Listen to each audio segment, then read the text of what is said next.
હવે થયું last point, mental અને ફિઝિકલ હેલ્થ. આ ખૂબ જ અગત્યનો મુદ્દો છે. ફિઝિકલ હેલ્થ તો મેં તમને કીધું કે ભાઈ ડ્રગમાં શરદી ઉધરસ થાય, કોઈ ડાયરિયા થયા કે કોઈ પણ બીજી બીમારી થાય, દાંતનો દુખાવો થયો, તો તમે તમારા ડૉક્ટરને સંપર્ક કરી યોગ્ય દવા લઈ શકો છો. એવું નહીં કે મને દાંતનો દુખાવો થયો તો મારે સહન કરવો જ પડશે, કોઈ દવા નહીં લઈ શકાય. પણ તમે તમારા IVF સ્પેશિયાલિસ્ટને મળો, એ લોકો તમને ગાઈડ કરશે. ખોટું તમારે દર્દ સહન કરવાની જરૂર નથી. અને લાસ્ટ અને ઇમ્પોર્ટન્ટ પોઈન્ટ છે મેન્ટલ હેલ્થ. કારણ કે જેમ છોકરો એક્ઝામ દઈને આવે પછી એને એમ થાય કે ઓહો રિઝલ્ટમાં શું આવશે એવી ચિંતા કરવાની કોઈ જરૂર નથી. પણ તમે ડૉક્ટરના સિલેક્શન વખતે મહેનત કરો, એમાં ચિંતા કરો કે મારે યોગ્ય ડૉક્ટર પાસે જવું, જેનું રિઝલ્ટ વધારે સારું આવતું હોય, કે જે સિનિયર ડૉક્ટર હોય એની પાસે આપણે IVF કરાવ્યું છે. પછી ભગવાનની પ્રાર્થના અને ડૉક્ટરની મહેનત અને આપણો વિશ્વાસ આ જ આપણે IVFમાં રિઝલ્ટ આપી શકશે. તો આ વસ્તુ માટે પરીક્ષા દીધા પછી આપણે રિઝલ્ટની ચિંતા ના કરીએ, પણ એને એન્જોય કરો. પોઝિટિવ ફીચર્સ તમારે મનમાં ડેવલપ કરવાના. પોઝિટિવ રીડિંગ કરો, પોઝિટિવ મ્યુઝિક સાંભળો. મનમાં એવું વિચારવાનું નહીં કે મને શું થશે, ક્યાંક મેન્સિસ ના આવી જાય. ઘણીવાર અમારે પેશન્ટ્સને એવું થતું હોય કે અમને ફોલોઅપ માટે આવે કે સાહેબ મને પેડમાં દુખે છે, પગ મને કળે છે, કે મને જે મેન્સિસમાં આવતું હોય ને એવું જ લાગે છે. ઘણીવાર આવા પેશન્ટ્સમાં કંઈ હોતું નથી, પણ એ બધાને મનમાં બીક ગરી ગઈ હોય.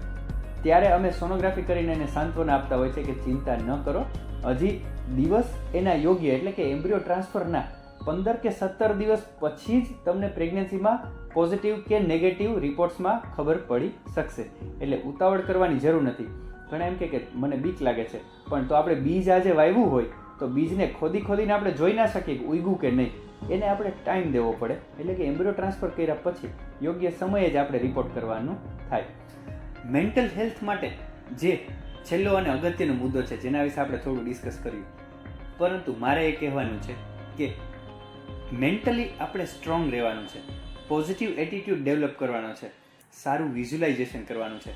તમારે એવું જ વિચારવાનું છે કે એમ્બ્રિયો ટ્રાન્સફર કર્યા પછી મને બીટા HCGનો રિપોર્ટ પોઝિટિવ આવે છે, સોનોગ્રાફીમાં સરસ પોઝિટિવ આવે છે, અને અમારું ફેમિલી ખુશાલ થઈ રહ્યું છે, અને આ જ IVFમાં અમને રિઝલ્ટ મળી રહ્યું છે. સિમ્પલ એક હું ઉદાહરણ તમને આપું. ઘણીવાર અમારા પેશન્ટ્સને હું સમજાવતો હોઉં છું કે દવા લે છે તો એમ કહે છે કે મને દવામાં આ પ્રોબ્લેમ થાય છે, ઇન્જેક્શનમાં મને દુખે છે. પરંતુ જેમ સત્યનારાયણની કથાનો શીરો નો ટેસ્ટ, કથાનો અલગ હોય છે, ઘરનો અલગ હોય છે, અને હોટલનો અલગ હોય છે.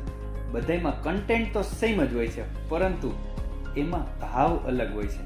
એટલે કે તમે પણ જ્યારે દવા લેતા હોય, ઇન્જેક્શન લેતા હોય, ત્યારે તમારે સારું વિચારવાનું, મનથી સારા ભાવ પેદા કરવાના કે આ ઇન્જેક્શન લેવાથી મારા બાળકને સરસ પોષણ મળે છે અને મારા ગર્ભાશયમાં સારું, તંદુરસ્ત અને હેલ્ધી બાળકનું ડેવલપમેન્ટ થાય છે. તો all the best for your embryo transfer. અને એવું જ આપણે આશા રાખીએ છીએ કે you will get 100% success rate. Thank you.